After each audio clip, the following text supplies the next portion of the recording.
Je veux juste vous remercier en regardant votre petite bénette, d'être là, d'être curieux, d'être intéressé, de vouloir apprendre sur vous et sur la respiration. C'est encore nouveau pour moi. J'ai fait ma formation avec Oxygen Advantage, entre autres, et d'autres formations dans les derniers 2 ans. Mais j'ai pas encore, là, cette conférence, c'est le début de prendre en charge l'information et essayer de la transmettre à ma manière. Donc, je vous invite dans ce petit voyage. Je vous invite aussi de prendre le temps de respirer pendant la conférence. Si vous commencez à se sentir fatigué, les yeux qui ferment, vous pouvez vous redresser un petit peu dans votre chaise, bouger un peu. Moi, ça ne me dérange pas. Et frotter le visage, trouver les manières pour vous ramener et garder une petite respiration subtile par le nez et voir si ça aide. Alors, juste comme ça, vous avez le droit. Alors, je vais vous partager mon super présentation et à la fin, il va y avoir une période des questions et commentaires, c'est sûr. Alors, on commence. Qui parmi nous, a déjà entrepris une diète ou un programme d'alimentation avec l'objectif d'améliorer sa santé et de retrouver son énergie? Là, mettez pas votre micro, c'est juste pour demander, réfléchir, oui, j'imagine que vous avez dit: «Oui, j'ai déjà fait ça». Juste comme noter pour soi-même. Et qui a déjà commencé un programme d'exercice afin d'augmenter sa capacité cardiovasculaire, de réduire son stress et de sentir mieux dans sa peau? Alors seulement nous tous, n'est-ce pas? Par contre, il est fort probable que vous n'ayez déjà que nous n'ayons déjà fait une démarche semblable pour améliorer sa santé par les exercices de respiration. Bien, jusque maintenant, en tout cas. Jusque tout récemment, nous n'étions pas informés de comment ou de pourquoi mieux respirer. Alors, c'est devenu une très on a beaucoup d'informations qui est sorties depuis quelques années, donc c'est quand même nouveau. On a pris beaucoup de soins de notre santé par l'alimentation, par l'exercice, mais on n'a pas vraiment eu les informations de comment mieux respirer. Pourtant, la qualité de notre respiration est l'aspect le plus important et qui a le plus grand impact sur notre santé physique, mentale et émotionnelle. Puis regardez les deux petits poumons qui se donnent un petit câlin.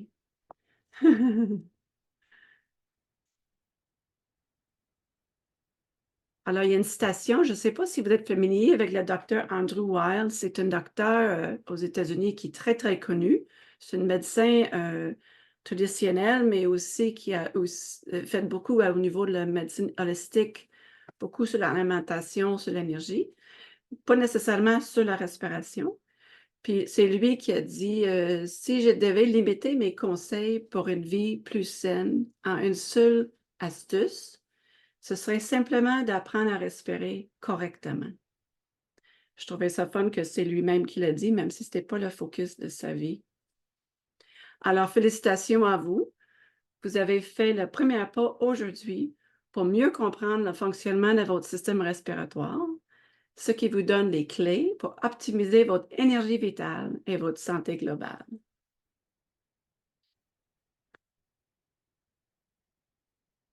Alors, si vous voulez prendre une petite feuille et un petit crayon, juste pour vous, puis écrire les 5 chiffres. On va juste faire un petit exercice de découvrir vos connaissances avant de commencer. Peut-être vous savez déjà toutes les réponses, mais peut-être il y a quelques questions que vous n'êtes pas tout à fait sûr, puis à la fin, vous allez pouvoir voir si c'est clarifié. Alors, vous pouvez vraiment prendre une feuille puis l'écrire si ça vous tente. Là, 1. Le dioxyde de carbone est toxique pour le corps. Peu importe la quantité, on devrait l'éliminer de nos corps le plus rapidement possible. Vrai? faux?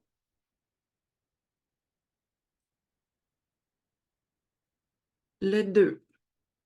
Lorsqu'on perd 10 livres de notre masse corporelle, 8,5 de ces livres sont éliminés par l'expiration. Vrai ou faux?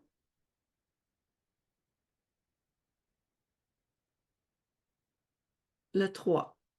Lorsqu'on est fatigué, on devrait respirer plus fort et plus vite. Vrai ou faux? Et la quatrième question, il y a un risque de manquer d'oxygène au cerveau lors des exercices de respiration. Vrai ou faux?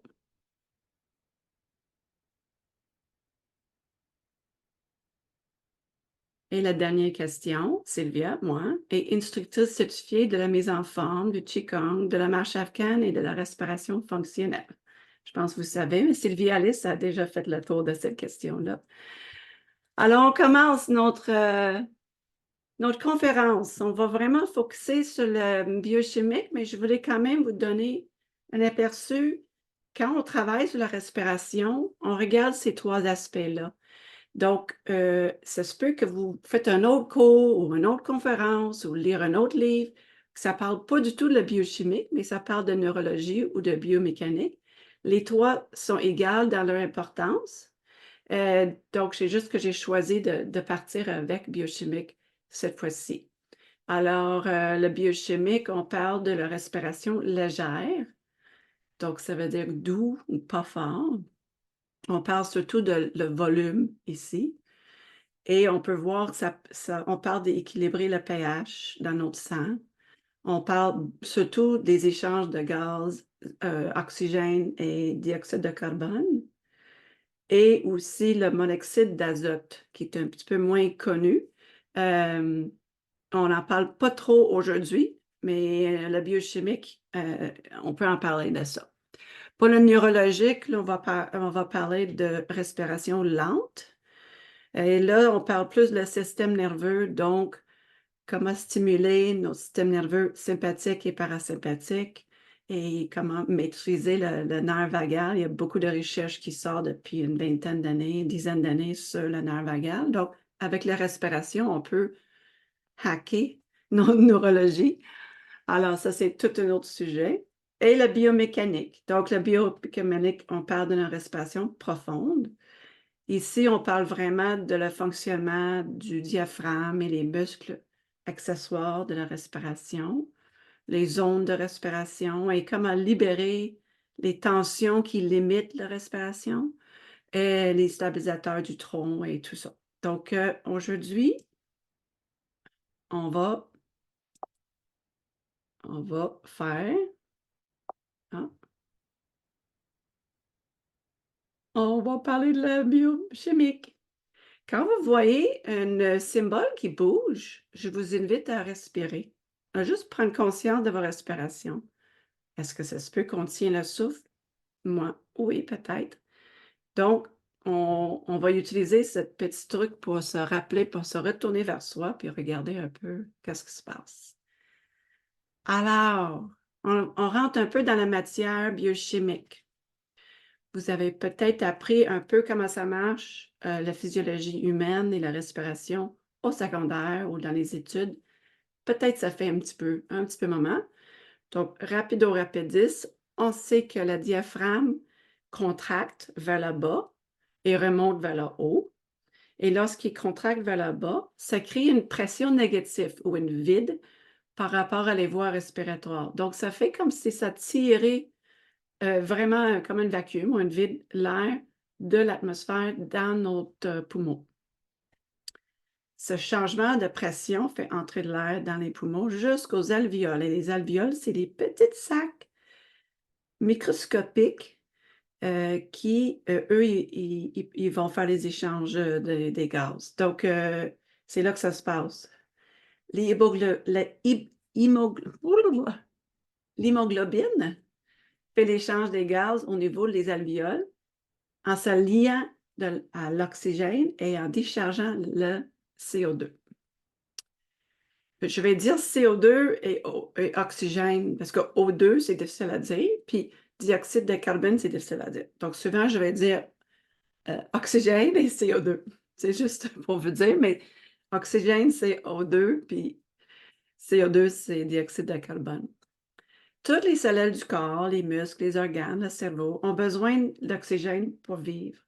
Et c'est à partir de l'oxygène et d'autres ingrédients, comme le glucose par exemple, que les cellules fabriquent et emmagasinent de l'énergie.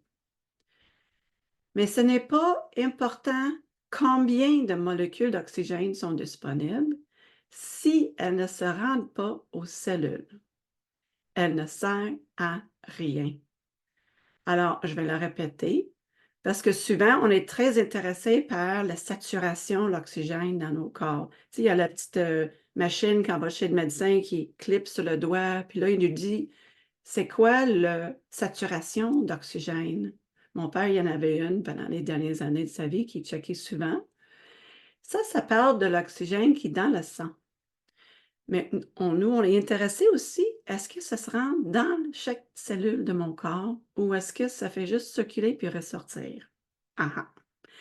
Alors, c'est la livraison réussie de l'oxygène aux tissus du corps qui maintient notre vitalité. Puis quand je parle de tissus, je parle muscles, organes, cerveau, les os, toutes les parties du corps.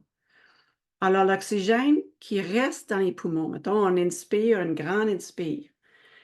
Il va avoir l'oxygène qui va même pas aller dans les vaisseaux sanguins et puis elle serait expirée sans avoir alimenté les cellules pour garder le corps en vitalité. Poup, dans la poubelle. Et l'oxygène qui se rend dans le sang, mais qui ne se détache pas de l'hémoglobine. Elle aussi est transportée comme un déchet sans avoir fait sa livraison. Alors, ça, c'est vraiment la partie que je veux qu'on comprenne aujourd'hui. C'est vraiment, grosso modo, là, c'est si vous quittez puis vous avez compris ça, je vais avoir fait ma mission. Ah, ah, on respire. Une petite respiration.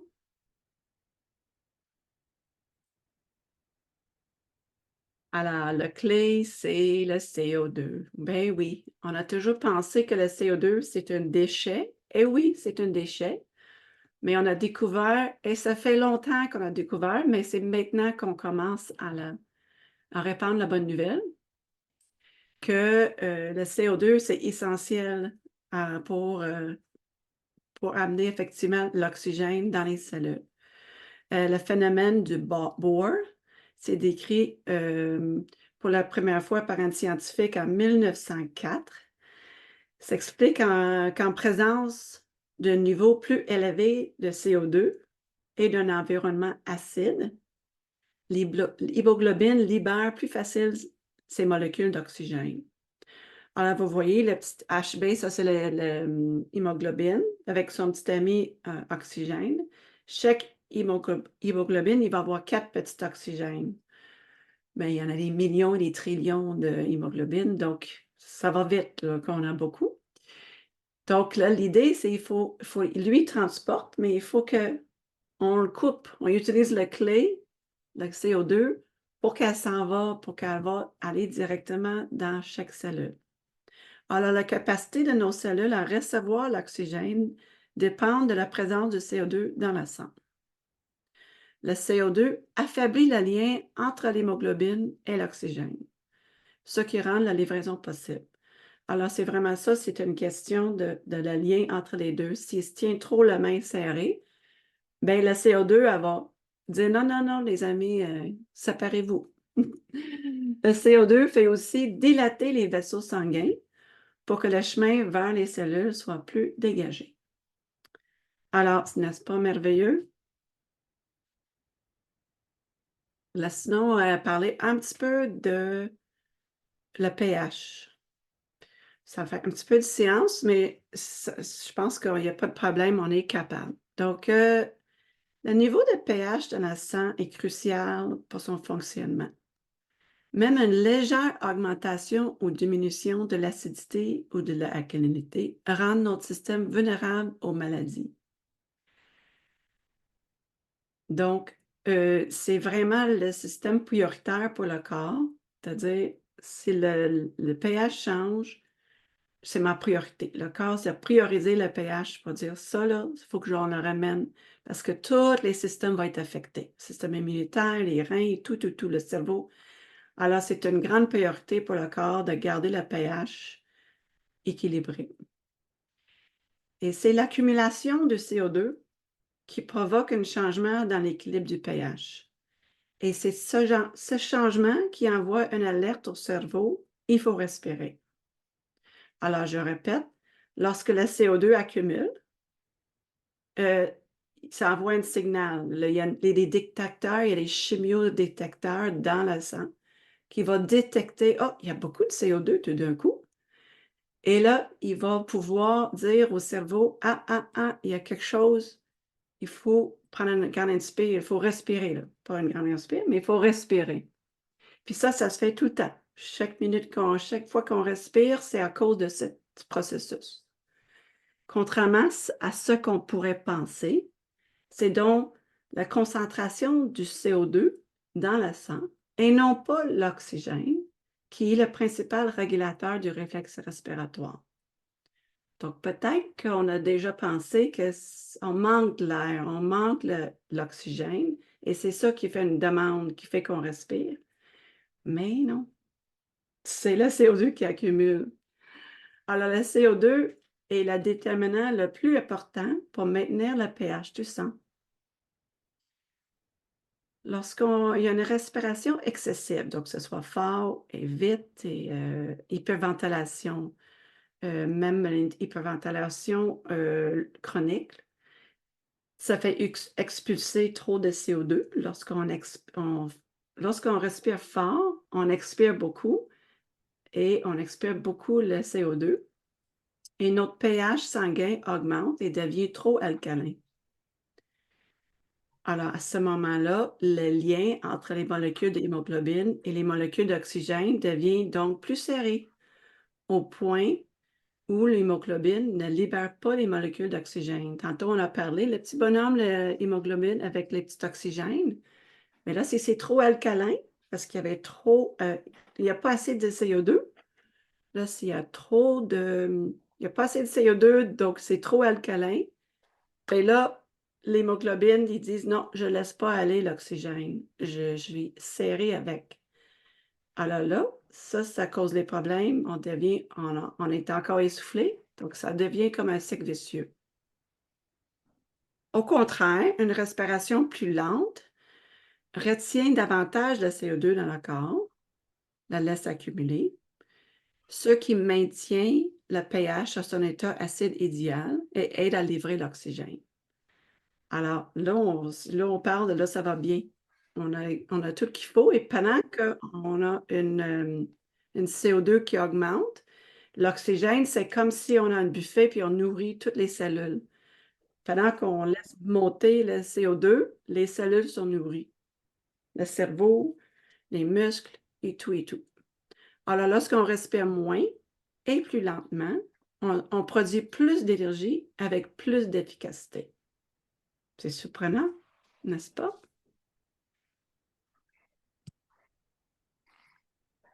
Alors, je veux partager un petit peu les petites questions-réponses que moi, c'est venu à la tête.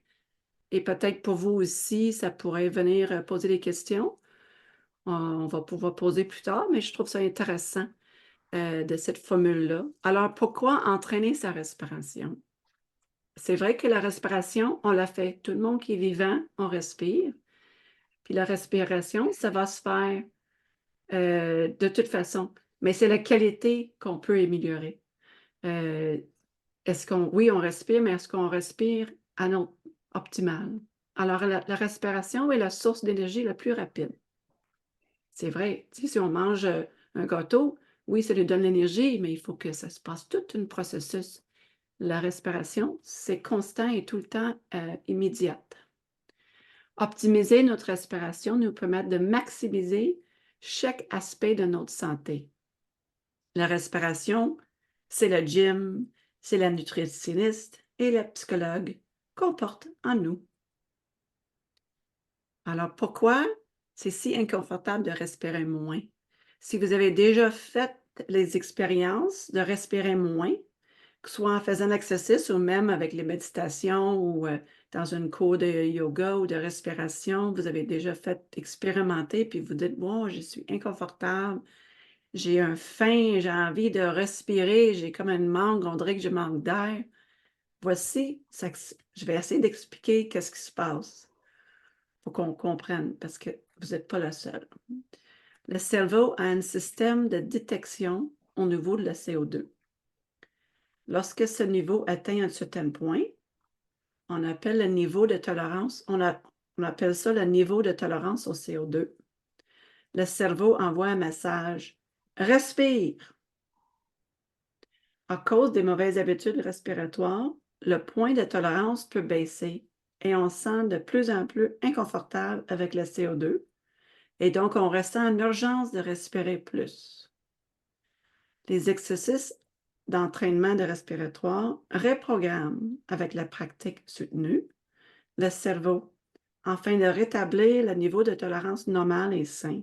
Moi, j'appelle ça les paramètres d'usine par défaut. Alors, lorsqu'on est né, on avait une bonne set point, comme on dit en anglais. Là. C'était correct. Puis quand on était enfant, probablement pour certaines années, on l'avait. Puis en général, avec le stress dans la vie moderne, les façons qu'on respire par la bouche très fort, pas très conscient, bien, ça entraîne ce changement au niveau de la tolérance au C2. Puis là, on est devenu un peu comme allergique à la sensation d'avoir le CO2 qui monte. C'est pas une vraie allergie, c'est une métaphore, mais c'est une façon de dire on devient intolérant au CO2. Et ça prend du temps, mais ça se fait de retourner à notre façon d'origine, notre façon humaine et naturelle de tolérer le CO2 puis d'être confortable avec. Est-ce qu'on risque de manquer d'oxygène au cerveau en faisant les exercices? Est-ce que ça peut arriver si on retient le souffle ou on respire moins? Là, si vous avez compris dans les diaparamas précédents, peut-être que vous allez déjà avoir la réponse, mais ça vaut la peine de la nommer parce que c'est quand même une inquiétude. On ne veut pas manquer l'oxygène au cerveau, puis vous avez raison si vous avez pensé ça. Alors non, le corps s'assure de notre survie avant tout. Les pratiques de réduction du volume de souffle, suivant dans les exercices de respiration, c'est ce qu'on fait. Ça ne change pas de tout la saturation d'oxygène dans le sang et donc pas de manque dans le cerveau non plus. Alors, si on met le petit détecteur de saturation d'oxygène dans le sang, puis on retient nos souffles, les études y ont toutes démontré, ça ne change pas. Souvent, c'est 90, 18, 19% de la machine ils vont nous indiquer. On peut retenir notre souffle le plus longtemps qu'on peut. On peut faire la respiration très, très, très doux, très subtile. Puis la saturation ne change pas. Puis au contraire, ça augmente l'absorption de l'oxygène dans toutes les cellules du corps. Donc, comme on a vu tantôt, l'hémoglobine, il va lâcher son oxygène. Alors, le cerveau va devenir même allumé et en forme. Moi, j'ai fait ces exercices avant de commencer ce soir. C'est quoi la façon la plus efficace de respirer? La façon la plus efficace de respirer pour augmenter l'oxygène livré au tissu du corps est de respirer moins et de bouger plus. Et bouger plus, ben, c'est pour créer le CO2. On respire entre les écrans, c'est fun. Alors, les petites, les savez-vous? Est-ce que vous savez que par rapport à respirer par le nez, je sais qu'il va y avoir d'autres conférences sur le sujet. Je vais juste quand même mentionner parce qu'on parle de chimique, biochimique, puis la respiration par le nez, il y a quelque chose par rapport à ça. Dans les sinus, il y a un gaz oxyde nitrique qui est produit, qui joue plusieurs rôles comme aide à la distribution et l'absorption de l'oxygène, participe à notre système immunitaire et contribue à la régulation de la pression artérielle. Ça fait même plus que ça, mais c'est déjà beaucoup si vous pensez à ça. Juste parce qu'on respire par le nez, on profite de cette gaz, donc ce gaz-là. Donc, c'est intéressant. Il y a le petit rose, l'offre et à la demande. Les muscles les plus actifs produisent une plus grande quantité de CO2 comme déchets métaboliques. C'est normal, hein? Si on utilise, mettons, on fait les biceps, bien là, on va faire plus de déchets. On va faire le métabolisme, donc on va faire des déchets. Et c'est la présence de ce CO2 qui amène plus d'oxygène là où la demande est plus grande. Donc, si vous avez déjà posé la question, mais comment ils savent où est-ce qu'il faut envoyer l'énergie? Mettons, j'ai mangé un gros repas, bien, on va vouloir que l'énergie va à l'estomac. Bien, parce qu'on a mangé un gros repas, l'estomac va être très actif. Donc, il va créer le CO2 et le CO2 va aider à absorber plus d'oxygène. Donc, c'est vraiment bien fait. Je vais aller à la ratio dorée dans le petit cœur en haut. C'était découvert que, moi j'appelle ça la ratio dorée, mais c'est juste qu'il a été découvert cette genre de ratio poétique, que ça donne que le meilleur taux de respiration pour le corps et pour l'esprit, c'est d'inspirer pour environ 5,5 secondes. Donc, inspirer et expirer pour la même durée. Et ça donne 5,5 respirations par minute. Et ça donne environ 5,5 litres d'air par minute aussi. Donc, c'est juste cute parce que c'est comme très symétrique.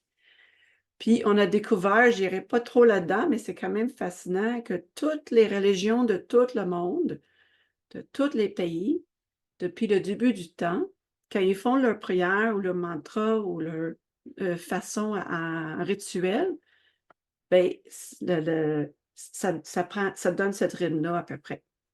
Chaque mantra ou chaque prière, elle a toujours ce rythme-là, donc c'est fascinant. Voilà, Om, ben, les seuils de CO2 plus élevés, donc là, on laisse accumuler le CO2, ben, ça nous aide à induire la réponse de relaxation et nous procure une sensation de bien-être. Donc, quand on fait le 5,5, 5,5, si on fait notre mantra, notre prière en même temps, bien là, on a la biologie et la spiritualité ensemble. Puis en dernier, c'est un peu surprenant, mais expirer nos kilos pour chaque 10 livres perdus de notre masse corporelle, 8,5 sont perdus par les poumons. Alors peut-être vous avez déjà pensé, vous avez maigri parce que vous avez transpiré. Moi aussi, j'ai pensé ça. Oui, on perd un peu de l'eau, mais on le ramasse le lendemain. Mais on a surtout perdu par l'expiration. Donc, une autre motivation, si vous avez envie de perdre un petit peu, de expirer davantage. Alors, est-ce que vous êtes prêt à entreprendre une pratique de respiration? Voici ce que ça prend pour réussir. Être motivé à changer nos habitudes. Avoir de la discipline dans les pratiques. Se sentir intéressé à se connaître davantage. Avoir la disponibilité dans le quotidien. Être à la fois passionné et patient. Vouloir améliorer sa santé et vivre longtemps, parce que vous allez vivre longtemps si vous faites la respiration. Avoir le goût de se dépasser et de s'étonner. Avoir le courage de se transformer pour le mieux. Et le support et l'encadrement d'un instructeur ou d'un coach de respiration est fortement recommandé. Chaque personne est unique et mérite une attention spécifique à ses ressentis et ses expériences. Je lis ça parce que parfois, on va faire du yoga ou le qigong ou d'autres exercices comme la marche afghane et on va faire les expériences de respiration. Et c'est vraiment bien. Il n'y a aucun problème avec ça, c'est parfait, vas-y. Mais si on veut vraiment changer, qu'est-ce que j'avais parlé à tantôt par rapport au cerveau qui a son niveau de tolérance au CO2, si on veut vraiment avoir les changements majeurs, il faut que le cerveau, il faut qu'il reçoive un message autre à la majorité du temps. Si c'est une fois par semaine pendant 15 minutes, il va retourner à son même mise à niveau, là, il va dire: «Non, là, c'est trop de CO2, trop, je suis pas à l'aise». Si on veut qu'il devienne à l'aise, il va falloir une pratique soutenue. À un moment donné, ça devient une priorité et on dit: «J'ai la place pour ça dans ma vie. Je veux au-delà d'un petit cours ici puis là, je veux vraiment une démarche» et là, on entreprend pour les vrais changements majeurs et intéressants. C'est pas pour vous faire peur, c'est pour être réaliste, puis vous avoir les attentes appropriées aussi. Alors la respiration qu'on peut faire dans les duos de temps en temps, c'est quand même intéressant, puis on va voir les résultats, puis c'est parfait, là. Donc il y a pas de jugement. Chaque chose a son temps dans nos vies, mais si on veut voir les miracles, ben il faut mettre de l'effort un peu plus. Hem Alors, on a comme fini la partie biochimique, mais je voulais juste vous donner, un petit rappel dans le but d'optimiser sa santé par la respiration. Je vous avais parlé au début, mais je veux juste vous rappeler, il existe les 3 aspects sur lesquels on doit concentrer et on le fait par les respirations, moi j'appelle LLP, léger, lente, profonde. Alors légère, une respiration légère, c'est une respiration qui va surtout s'adresser aux biochimies, donc au CO2, à l'équilibre pH, tout ça. Une respiration lente, ça va nous amener à plus neurologique, donc parasympathique, sympathique, de se calmer si on est agité ou se donner de l'énergie si on a besoin, si on s'endort. Et profonde, là, on parle de biomécanique et surtout le travailler le diaphragme et de dégager, libérer les tensions ou les tendances à limiter les mouvements. Ah, ben, c'est ça. Hop! Et on respire toujours par le nez, dans la mesure du possible. Alors, ça donne un petit peu, de ces 3, là, je viens de dire tout ça, là, et je vais vous laisser regarder un petit peu. Donc, les respirations légères, on cherche à respirer pour moins de volume que d'habitude, sans pour autant respirer plus vite. Alors, c'est ça aussi une affaire que c'est fun d'avoir une coach, parce que des fois, on va dire: «Oh, j'ai lu le livre, puis là, je respire, moins de volume, c'est sûr, je sens que je respire, mais je ne me suis pas occupée de la vitesse» et le corps, il va trouver: «Oh, je vais trouver ma manière pour avoir qu'est-ce que je veux». Dans le fond, le corps, il veut rester dans ses habitudes et comme on veut briser un peu ses habitudes, retourner à la nature, il faut le déjouer. Et donc, ça aide d'avoir quelqu'un pour voir ces petites tendances. La respiration devrait être invisible et inaudible. Ça, c'est quand on travaille ça, on veut vraiment que ce soit subtil et doux. Durant les exercices encadrés, on peut expérimenter les retenues après l'expire. Ça encore, c'est bien de faire avec un coach ou un instructeur ou dans un cours. Pour les respirations lentes, on respire on va chercher entre 10 et 12 respirations par minute. Ça peut être moins, ça peut être un peu plus, c'est pas fixe. Mais la plupart des gens respirent plus vite que ça. Vous pouvez faire à un moment donné, compter, voir, votre respiration moyenne.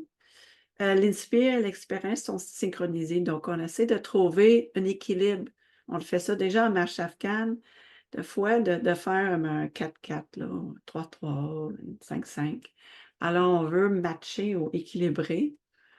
Avec les exercices d'entraînement, on apprend à contrôler plusieurs systèmes du corps, tels que le rythme cardiaque, la pression artérielle, l'anxiété. Pour qu'est-ce qui est profond, on parle des respirations profondes, on engage le diaphragme comme muscle principal de la respiration. Tout le monde, nos respirations bougent, notre diaphragme bouge, mais est-ce qu'il bouge bien? Est-ce qu'il peut avoir une amplitude plus vaste?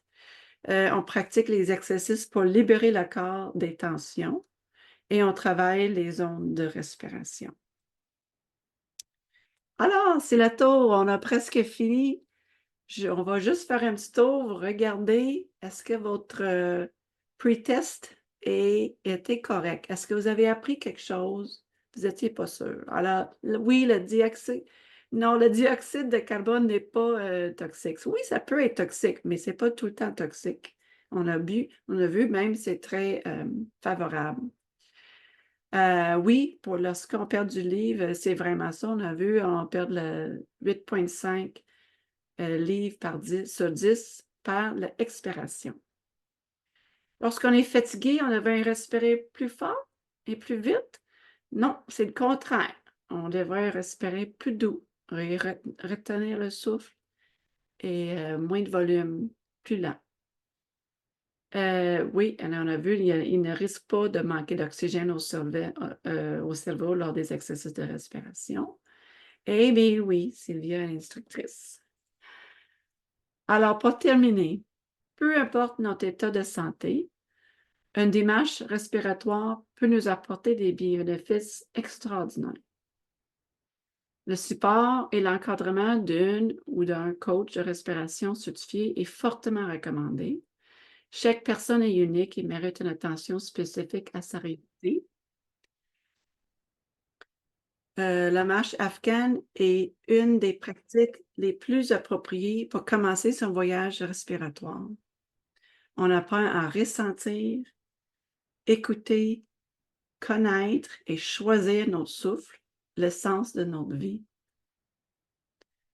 Dans le but d'optimiser la santé par la respiration, il existe 3 aspects à considérer: le biochimique, le neurologique et la biomécanique. La respiration devrait être à la fois légère, lente et profonde.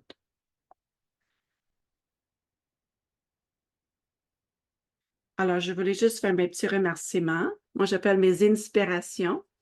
Quand on inspire, on est inspiré.